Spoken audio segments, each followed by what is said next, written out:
பார்த்தீங்கன்னா கிராணியில் உங்கள்கிட்ட வெப்பனே இல்லைனாலும் கிராண்ட்பாவை கொல்ல முடியும். அது எப்படின்னா என் கையில் வேஸ் இருக்குது, நான் ஆல்ரெடி எடுத்துட்டேன். நான் வேஸை கீழே போடுறேன்.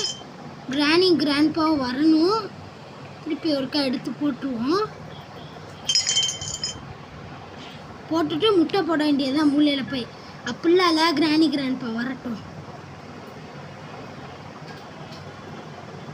சுட்ட முட்டை வந்துருங்கடா, ப்ளீஸ் வந்துருங்கடா.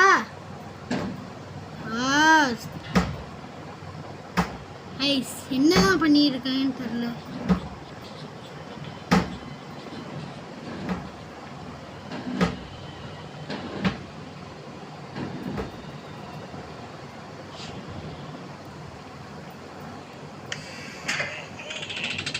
ஐயோ கிளை காய்ஸ், கிளம்பி